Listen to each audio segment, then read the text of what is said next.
আসসালামু আলাইকুম প্রিয় দর্শক। যখন কোনো ভাষায় একটি শব্দ গঠন করা হয় তখন কয়েকটি অক্ষর যুক্ত করে একটি শব্দ গঠন করা হয়। ঠিক তেমনই আরবিতেও আমরা যখন আরবিতে কোনো শব্দ গঠন করব তখন কয়েকটি অক্ষর মিলিয়ে আমাদেরকে একটি শব্দ গঠন করতে হবে। তো আজ এই ভিডিওর মাধ্যমে যুক্ত অক্ষর মিলিয়ে একটি শব্দ কেমনভাবে গঠন করা যায় সেটাই শিখব। তো চলুন ভিডিও শুরু করা যাক।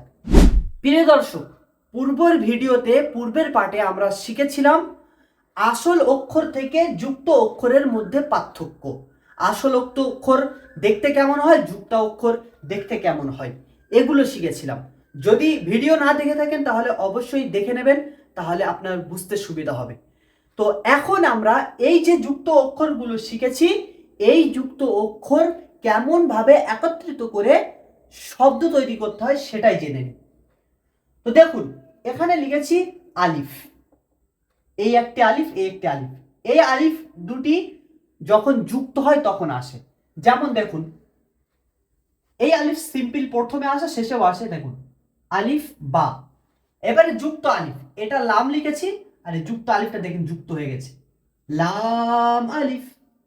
এবারে এই যে শেষে আলিফ লিখেছি, দেখুন এই আলিফটি বা আলিফ, যুক্ত হয়ে গেল। এবারে দেখুন বা।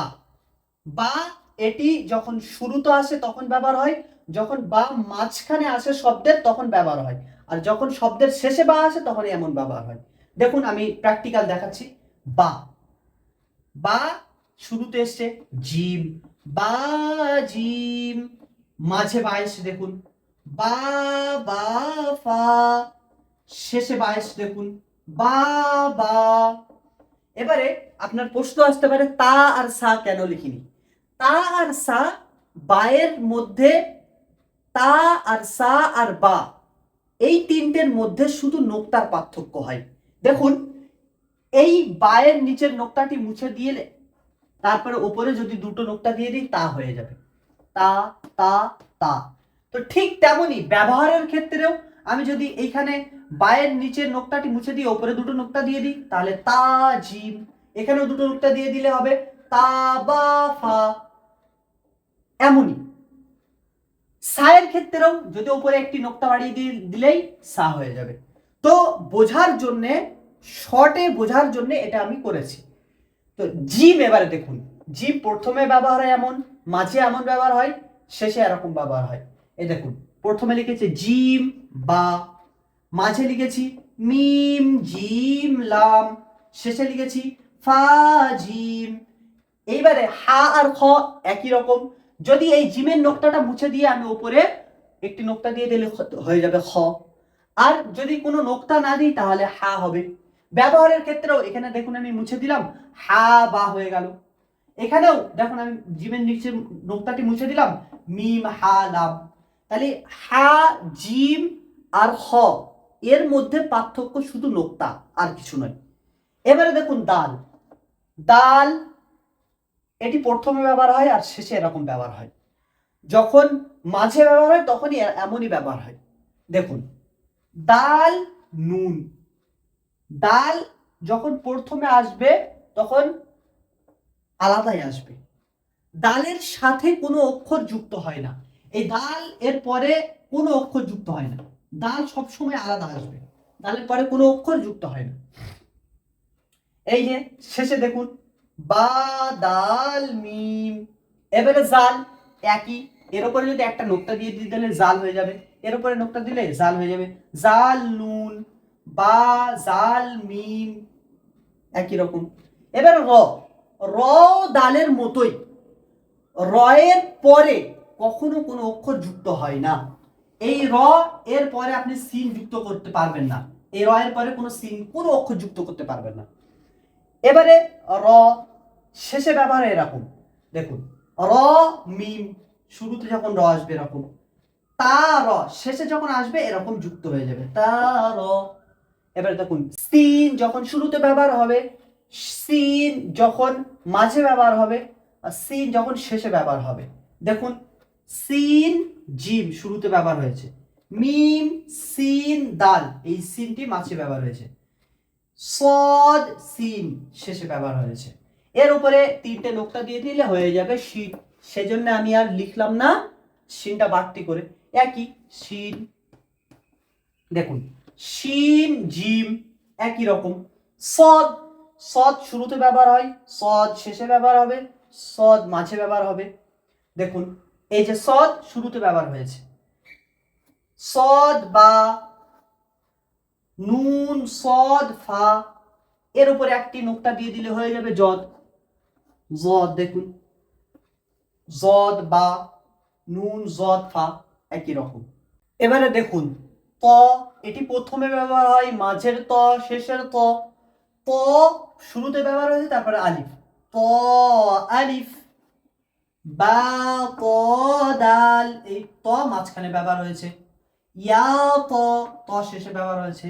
এবারে দেখুন জ, এর উপর একটি নোক্তা দিয়ে দিলে জ, জ জ জ, জবান আর বোঝার দরকার নেই। আইন, এটা শুরুতে আইন, মাঝের আইন, শেষের আইন, আইন আলিফ জুড়ে দিলাম। নুন আইন, মাঝে আইনটা আছে দেখুন, ফা। ইয়া আইন, আইন শেষে। আচ্ছা ফা, আচ্ছা আইন গইন, গইন উপরে একটি নোক্তা দিয়ে দিলে গইন হয়ে যাবে, সেজন্য গইন আর লিখলাম না। ফা, ফা শুরুতে, ফা মাঝে, ফা শেষে। ফা কফ, কফ ফা। নুন, নুন ফা। দেখুন এখানে আমি কফটা লিখিনি, কারণ কফ আর ফা একই রকম, শুধু নোক্তার পার্থক্য, একটি নোক্তা বাড়িয়ে দিলে হয়ে যাবে কফ। এবারে কাফ, কাফ মাঝের কাফ, শেষের কাফ।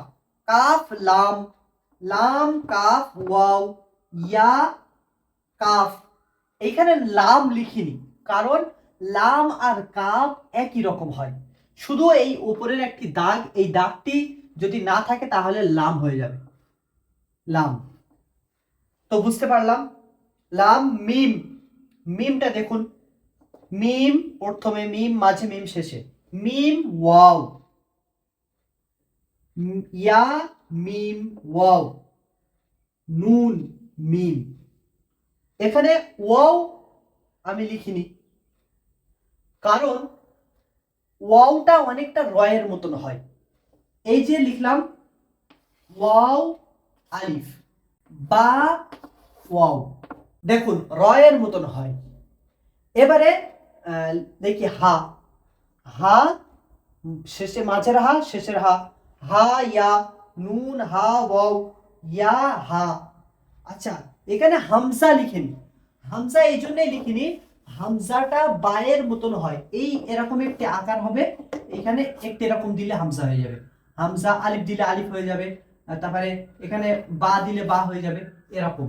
আর ইয়াটাও সেম, দেখুন এখানে যেরকম লিখেছি ইয়া মিম, এই যে ইয়া তা, ইয়া ইয়া, যেরকম ইয়া বা, নুন তা সা, হামজা সব একই রকম আকার, শুধু নোক্তার পার্থক্য ওপর নিচে, আর হামজার বেলা একটি শুধু এরকম হবে, এটাই পার্থক্য। তো আজ এই ভিডিওর মাধ্যমে আমরা শিখলাম যুক্তা অক্ষরগুলোকে একত্রিত করে কেমন ভাবে শব্দ বানানো যায়। তো আপনি যদি কোরআন শিখতে চান তাহলে আপনি আমাদের সাথে যোগাযোগ করুন, ইনশাআল্লাহ আমি আপনাদেরকে চেষ্টা করব সুন্দরভাবে মাখারিজের সাথে কোরআন শেখানোর। তো আল্লাহ তাআলা আমাদেরকে তৌফিক দান করুক। আবার পরের ভিডিওতে দেখা হবে ইনশাআল্লাহ।